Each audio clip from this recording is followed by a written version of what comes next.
Hello guys, this is a new section in organic chemistry, chapter 22. This section is called function groups and talking about the following. First of all, by the end of this section, you will be able to do the following. You'll be able to define the function group and explain why function groups are important.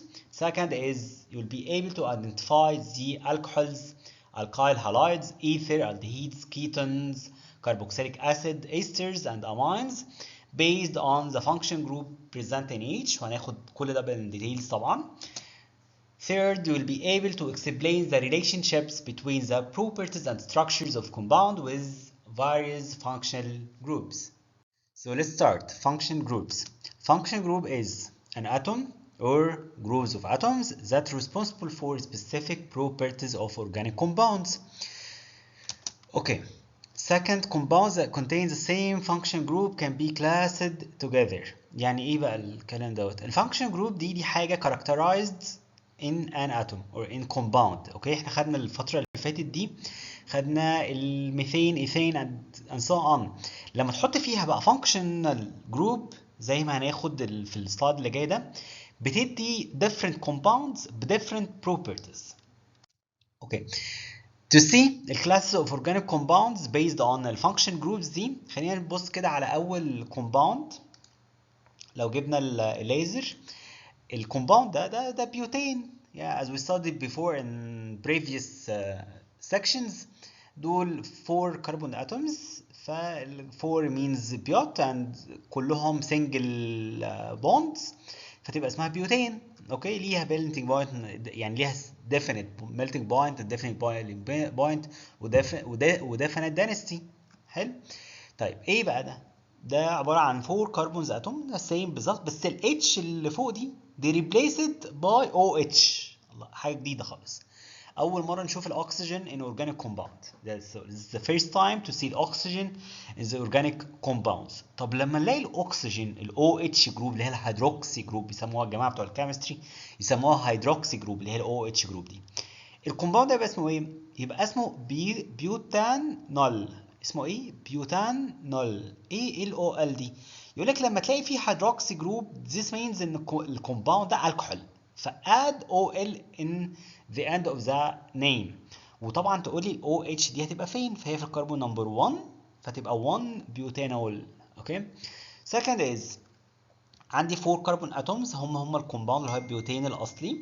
اوكي. و as you see in the left side عندك ايه بقى؟ عندك C double bond O OH. فده الكومباوند اسمه بيوتانويك اسيد. الله ده حاجه جديده خالص. ده اداك اسيد ولا بقى ولا الكين عادي ولا الكحول. ده اداك حاجه اسمها اسيد. اوكي. طيب let's continue. عندك 4 كربون اتومز وفي الكربون اللي انا عاملها عليها بالليزر دي في سي دبل بوند او يعني الاكسجين هنا دبل بوندد بو. طب الكومباوند ده اسمه ايه بقى؟ اسمه بيوتان نون. اسمه ايه؟ بيوتان نون.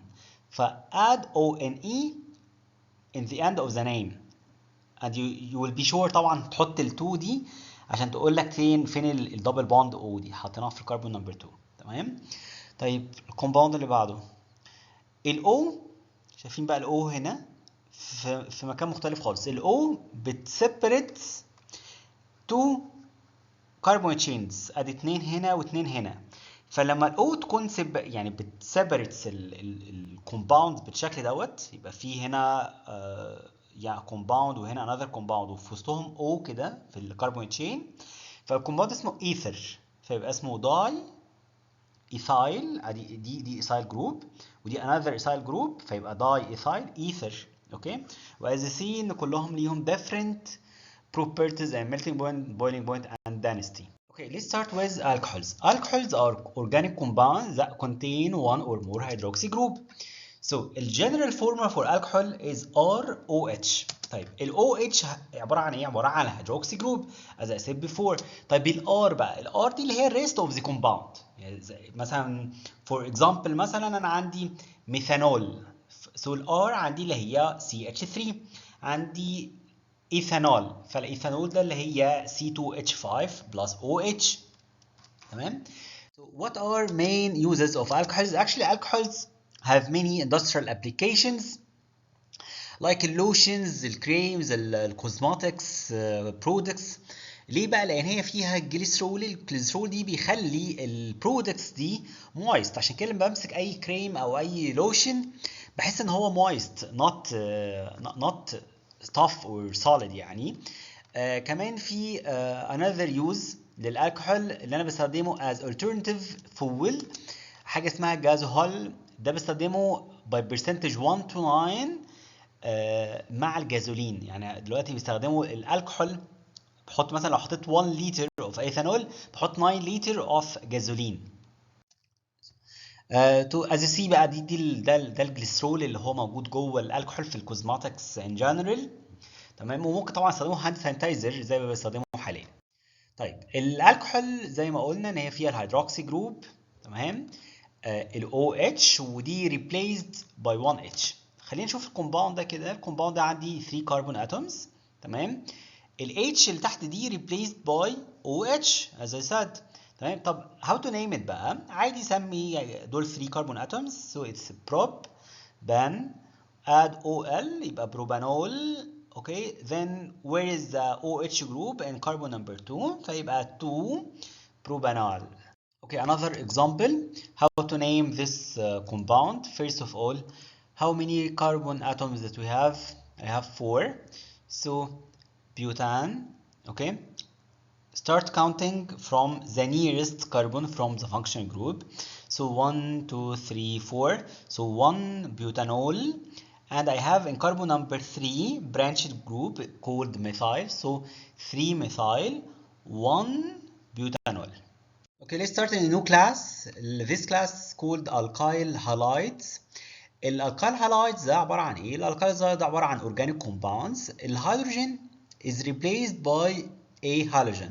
طب ايه الهالوجين ده؟ الهالوجين ده as we studied before ان هو جروب 7A in periodic table، اللي هو فيه الفلورو او الكلورو او البرومو او الايودو. اوكي. الجنرال فورم اوف الكايل هالايد از RX. الاكس دي اي هالوجين من اللي قلتهم فوق، اللي هو فلورين كلورين برومين. So let's study this compound, how to name it. This compound contains 4 carbon atoms and I have halide group اللي هي الايه؟ اللي هي الايودين. So how to name 4 carbons means butane. Okay, and I have in carbon number 2 I have halide groups اللي هي الايه؟ اسمها الايودو جروب. طبعا لما ما تسميهاش ايودين بقى سميها ايودو. Okay, ended by O. تبقى ايودو بيوتان. and you have to mention the location of الايودو group in carbon number 2. so this compound called 2-iodobutane. Other uses of alkyl halides is chlorofluoro compounds. The chlorofluoro compounds are the main reason for depletion of ozone layer. Okay, main use of alkyl halides is Teflon. You know Teflon اللي هو التيفال. ده عبارة عن polymer made of tetrafluoroethene. يعني عندي ايثين جروب وفيها تترا فلورو. اوكي. بستخدمه في الكوكينج بانز. ليه بقى؟ to prevent النون sticking مع الفود. طبعا very famous التeflon. So another class of organic compounds is ether. Ether compounds in which the O atom is bonded to organic compounds. The general formula of ether R اللي هي carbon chain, then O in the middle, then another R. مش لازم ال R دي تبقى زي ال R دي. ممكن تكون ال R دي فيها مثلا 1 carbon or 2 carbons. تلاقي ال R دي فيها 3 carbons or 4 carbons. تمام. For example or before the examples, الإيثر I said in chapter 1 الإيثر بستخدمها as anesthesia. تمام. الجماعة الجراحين بيستخدموا الإيثر دوت في الإيه؟ في العمليات الجراحية عشان كمخدر as anesthesia. For examples of ethers, dimethyl ether. How to name this compound? I have methyl group and I have another methyl group, so I have dimethyl ether. الكومباوند ده بالتحديد اللي انا بستخدمه as anesthesia، وقلت لكم الكلام ده في section 1 في الاورجانيك compounds. This is another compound. I have methyl group here and I have 1 2 3 يعني propyl group. فيبقى عندي methyl propyl ether وخليت الميثايل بيفور البروبايل. ليه؟ لان انا ماشي alphabetical order. The fourth class of organic compounds is amines. الامينز عبارة عن derivatives of ammonia. الامونيا as C اللي هي NH3. ال H atom can be replaced by organic group or two organic groups or three organic groups. The general form of amines is RNH2. تمام. طب ايه المين use of amines؟ المين use are common in nature. طبعا yeah, I guess you studied in grade 10 in biology. درستوا الامينز جروب ان هي ليها دور كبير جدا في breaking down of protein in animal cell. طيب how to name بقى الامين compounds. الامينز يعني how many carbons that we have here? We have four atoms, four carbon atoms, so it's called butane. And we have in carbon number 2 amine group. تمام. So 2 amino butane. Another example, see here we have cycle هنا.